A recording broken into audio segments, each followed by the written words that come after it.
This is the first of 3 lectures on Augmented Sixth Chords, covering Chapter 25 of Miguel Roig-Francolí's book, Harmony in Context. I believe that I found a classroom with a piano which is in tune enough to give you a sense of what the actual sound of some of the chord progressions are, and I will go through the chapter and explain Augmented Sixth Chords for you. Augmented Sixth Chords are normally predominant chords. At the end of this unit, we'll learn some unusual uses and unusual locations and contexts for Augmented Sixth Chords, but for the most part, you can count on them being predominant chords. So basically, we're going to have an Augmented Sixth Chord going to 5, maybe to 5-7, or it could go to the combination of a cadential 6-4 and then a 5 or 5-7. And just to remind you, this is what we have called the 5 with a 6-4 suspension moving down to 5-3. So you should be used to this notation. And then of course, we expect the dominant to go to tonic. So this is a chromatic chord, which can be part of the very familiar chord succession of a predominant chord going to a dominant chord and then going to a tonic chord. Okay, let me remind you of a couple of important chromatic notes that we've encountered in previous chapters. I'll do this in the people's key of C major.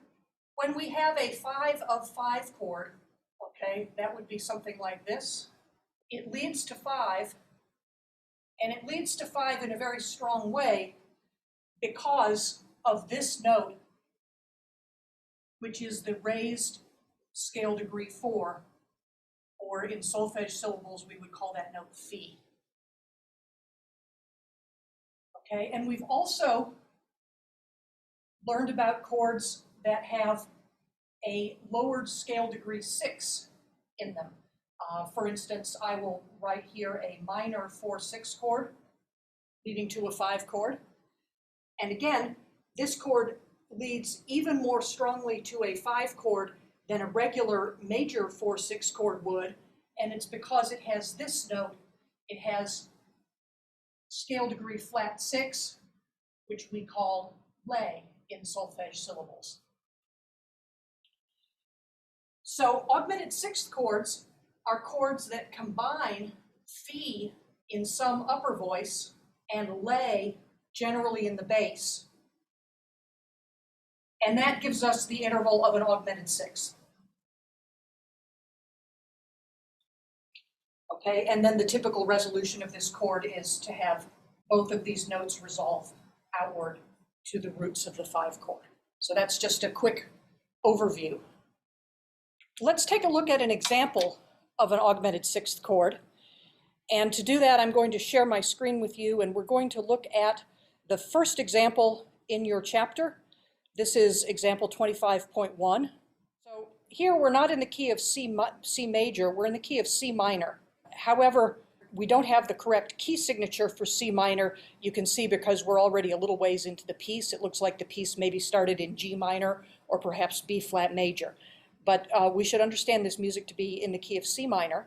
Think about what the notes are going to be that will give us the augmented sixth chord. They're going to be exactly the same in minor as they were in major. So we'll have lay, A flat, as the bass note, and phi, F sharp, as one of the upper voice notes. And the place where we have the augmented sixth chord is here. You can see that it's approached from 4-6, so that in the 4-6 chord we have A flat and F natural, and then the F natural becomes F sharp, still with the A flat in the bass, and then the F sharp resolves up to G, the A flat resolves down to G. Let's listen to this.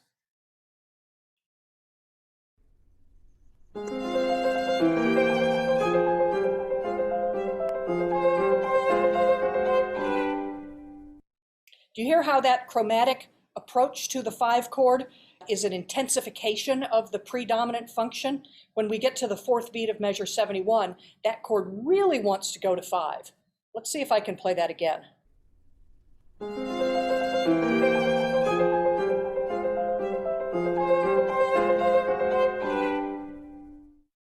I'm going to go next to the handout that you got in class on Augmented Sixth Chords. It would be helpful if you would have this handout in front of you.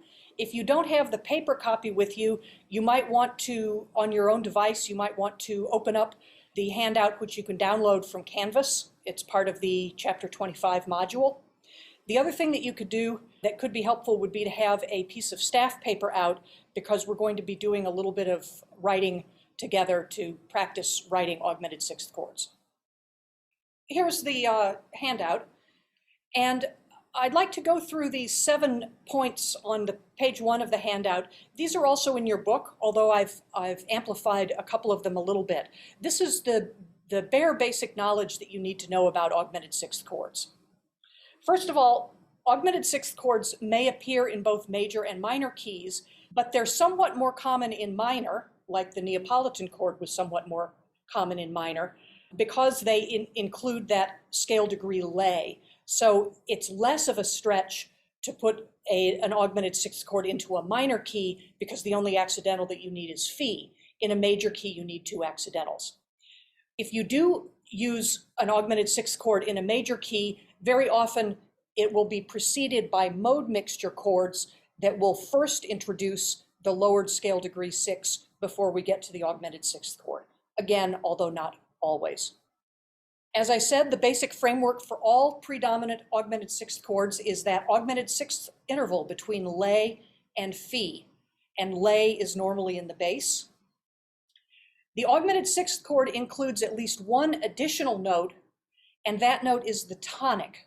So pretty much all augmented sixth chords besides lay and phi will also have do. And fortunately, do is always an easy note to figure out whatever key you're in, because it is the tonic.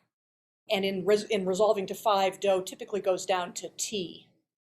The augmented sixth chord resolves to the 5 or the 5/7, and it can resolve to those chords directly, or we can pass through a cadential 6/4 chord first. An augmented sixth chord usually doesn't precede other predominant chords. Because it has both phi and lay, it is a very strong predominant chord with that double leading tone motion. So it wouldn't be unusual to have other predominant chords first.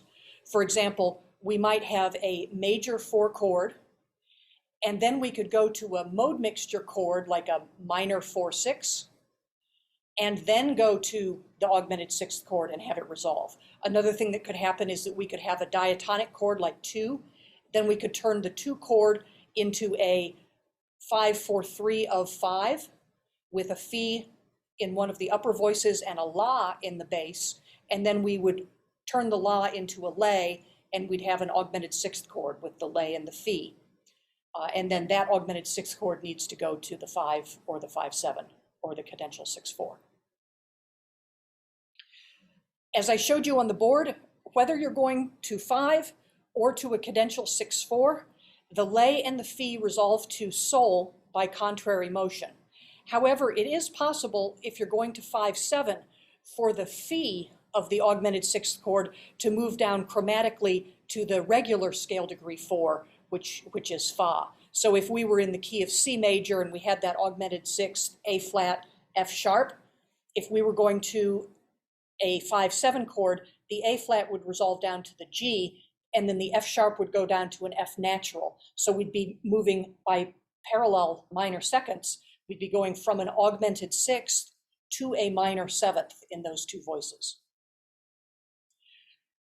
Miguel Roig-Francolí notes that this simultaneous double leading tone tendency towards sol creates a strong chromatic linear tension in the augmented sixth chord.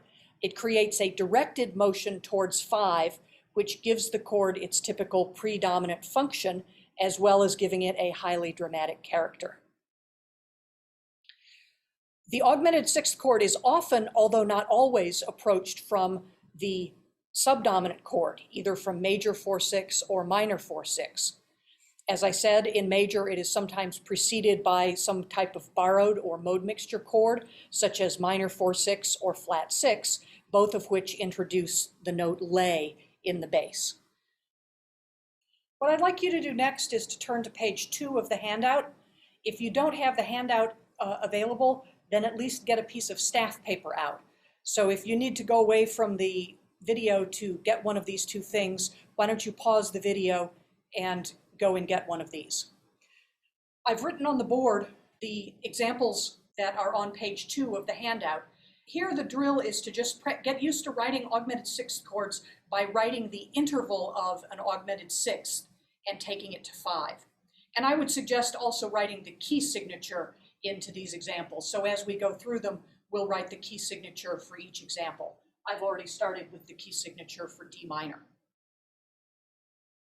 The instructions say that for each key, we should write sol in both clefs. So we're going to start by writing the sols that represent the 5 chord. Then in the bass, we're going to precede sol with lay, being sure to include an accidental if we're in a major key in order to turn la into lay. Then in the treble clef, we will precede sol with fi, the raised scale degree 4. And that raised scale degree 4 doesn't have to be in the treble clef. It could be in the soprano voice, in the alto voice, or it could be in bass clef in the tenor voice. It's probably slightly more common to have it be as the soprano note or as the top note of a harmonic texture, but it's by no means confined to that voice. Okay, and I've made a point of picking some keys that are going to be a little tricky. We may have to include double sharps or double flats sometimes, but let's see how this goes. Okay, so in D minor, let's think about what the 5 chord is, and we're going to put the root of 5 chord, scale degree 5, in both the bass and the treble clef. Okay, so think about what is sol in D minor, and if you said it's A, you're right. So there are the 2 A's that are going to represent the 5 chord. We will now make the augmented sixth. We're going to go a half step above sol to lay, and that's a B flat, and because we're in a minor key, it's in the key signature. So don't try to make this a double flat or otherwise lower it. If you do that, it will be the same note as A instead of being a minor second higher.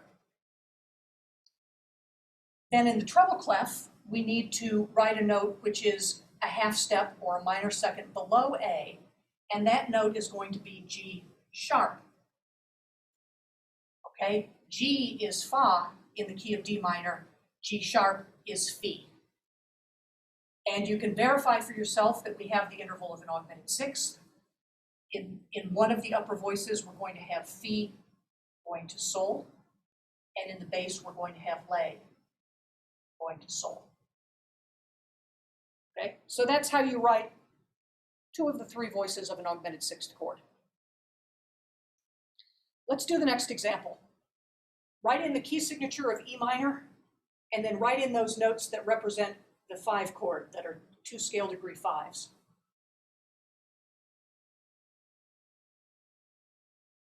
Okay, if you wrote 1 sharp for the key signature, and if you wrote B's for scale degree 5, you're correct. Okay, next we'll write the augmented sixth. Let's start with the lay in the bass, and that's going to be a C natural. That's a minor second above B, and lay is in the key signature because we're in a minor key. We don't need any accidental on that note, and don't make it a C flat because a C flat is the same note as B. Again, you're looking for a note which is a minor second above B. In the soprano, we're going to write a minor second below B, and that note is A sharp. Okay, A is fa in the key of E minor, and A sharp is fi. So we have fi here, and again, we've got that minor second interval. And that's how you write an augmented sixth. Let's do something that's just a little bit different for the next one. Let's go to a 5/7. Okay, so for this, I'm going to write sol in the bass, but I'm going to write fa in the soprano, giving us that 5/7 chord. And of course, our key signature is going to be the same. It's going to be 1 sharp. Okay, and now we'll write the augmented sixth chord. In the bass, we're going to write the note that's a minor second above D. E is a major second above D, and it's La. In order to make it lay, we need to put an E flat there. So in major keys, you always do need to have an accidental that turns La into lay. The note which is a minor second below D is C sharp. So that gives us our interval of an augmented sixth. And notice that when we go to a 5/7 chord, the Fi does not resolve to Sol, instead it goes down to Fa.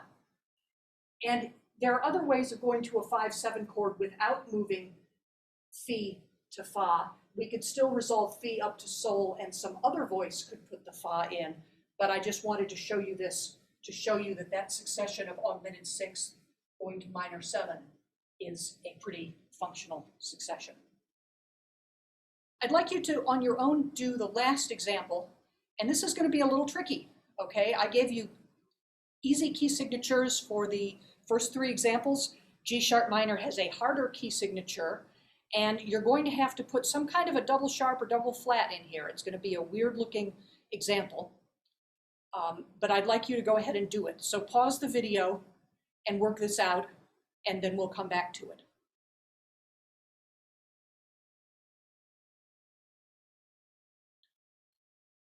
I'll give you my solution to the final example, and you can tell me if it's the same as yours. Well, you can't really tell me that because this is a video. Okay, so F sharp, C sharp, G sharp, D sharp, and A sharp is the key signature. Okay, and Sol in the key of G sharp minor is D sharp. I'm going to write 2 D sharps like that, and it's perfectly fine if your D sharp is an octave lower. So just give me 2 D sharps. Now we'll write the augmented sixth. A half step above D sharp is E. E is a part of the key of G sharp minor. We don't have to do anything to this note. It's not E sharp, it's not E flat, it's just E. E to D sharp is a minor second. In the soprano, we have a note which is a double sharp note. Fa in G sharp minor is C sharp, but we need to make the note a half step higher. We need to make it C double sharp. C double sharp is a minor second below D sharp. And this note should not be D natural. You can give yourself half credit if you wrote a D natural because that is the correct pitch, but it needs to be spelled as a minor second. It needs to be spelled as some kind of a scale degree 4, not some kind of a scale degree 5. I'd like you to pause the video now, and I'd like you to do all of the rest of the examples. When you get to the last example, make the last chord a 5/7 so that you're going from Fi to Fa. Again, just so that you get familiar with what that looks like. Pause the video, and when you come back, I will have the answers written on the board. Don't forget your key signatures, and don't forget to think carefully about a minor second above and below scale degree 5. Okay, we're back. Here are my answers. Let's check them to make sure I didn't do anything wrong.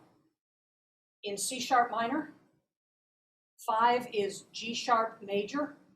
We would actually have a G sharp and a B sharp in this chord. Okay, the G sharp is preceded by F double sharp. So that's our minor second. And lay is already in this minor key. We don't need an accidental. Don't make this an A flat. If we had a third note in this chord, it would be Do. So we would have lay, Do, and Fi. Those are the 3 notes that you have pretty much always in augmented sixth chords. But I only needed you to write the Fi and the lay. D flat major, 5 flats. 5 is A flat major, and here we do need to have an accidental on the bass note. The B flat is a whole step above A flat. To make it a minor second above A flat, it needs to be B double flat. So this is lay going down to Sol, and Fi is not G flat, but G natural. So it's a raised scale degree 4, a minor second below A flat. And if we had another note in the chord, it would be D flat, and D flat would go down to C. So again, we would have Fi, Do, and La. In F major, just like we needed 2 accidentals in D flat major, one in the bass and one on the upper note, here again, we need 2 accidentals. We need to turn D into D flat, making it La, and we need to turn Fa into Fi. It's a B natural, it's not a B sharp, it's just a B natural. Minor second below C, minor second above C. In B flat minor, again, a key signature of 5 flats, and our 5 chord is going to be an F chord. And if we were just going to go to a 5 chord, you would have an F in the bass and an F in the soprano, but I asked you to go to a 5/7 chord, so I'm putting the E flat in the soprano. The La is in the bass, it's G flat, a minor second above F, no accidental is needed, and then Fi, raised scale degree 4, is E natural, and that's in the soprano. Okay, and that's why I had to write the E flat in here. Once you've turned the E flat into an E, you then have to cancel that natural to go back to the E flat, which is in the 5/7 chord. I hope that you did well on these examples. We will also do some similar examples in class. The last thing I'd like to do is to turn back to a couple of examples in your textbook, because they're good enough examples of augmented sixth chords that I think they're worth playing. So let me share my screen, and we're going to listen to examples 25.4 and examples 25.5, and that's the last thing that I'll do in this lecture. Okay, this is example 25.4. This is from Mozart's opera Don Giovanni. The excerpt is going to start in F major, but then it's going to move to B flat major, and it's in B flat major that we're going to have a bunch of augmented sixth chords. And these are not labeled in the music, so let's think about what notes are going to be in an augmented sixth chord in B flat major so that we can find the augmented sixth chords. In B flat major, the 5 chord is F, so an augmented sixth chord is going to have G flat and E natural. Let's see if we can find some chords that have G flat and E natural. Here is one of them. This is where Donna Elvira sings Cor perfido, treacherous heart. And then here she does it again, Cor perfido, G flat and E natural. And one more time, Cor perfido. And we have a long, prolonged dominant chord, and then we end the excerpt on a tonic chord in B flat major. Okay, so let's listen to the effect of those augmented sixth chords and hear how the double chromatic resolution, E natural to F and G flat to F, helps to create this sense of drama and tension between the 2 characters. Che vuoi mio bene? Che vedo oggi? Brava, Cor perfido, brava, cor perfido, cor perfido.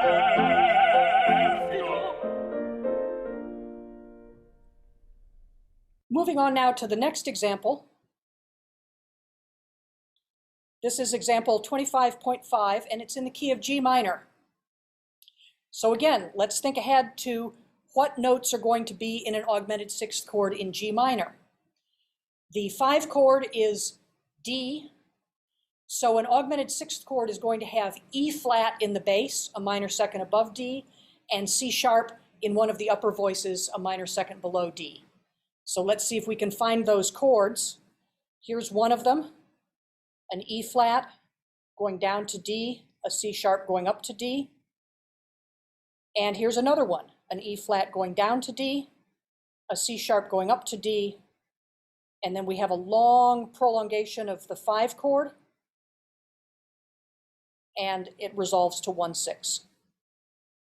The E flat in both of the places where the augmented sixth chord comes in is part of an overall descending motion down to D. We have B flat, A, G, F, and then E flat going down to D. And then the same thing repeats, this time starting from C. C to B flat, to A, to G, to F, back to G, but then down to E flat and down to D. So it's a very effective descending bass line into that lowered scale degree 6 that leads us to D.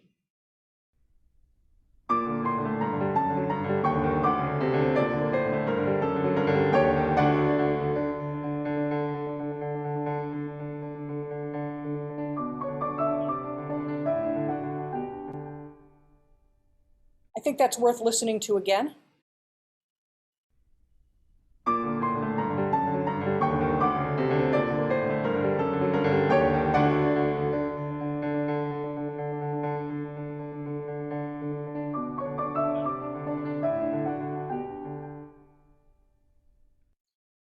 That's your introduction to augmented sixth chords. In the next lecture, we'll take up the different types of augmented sixth chords.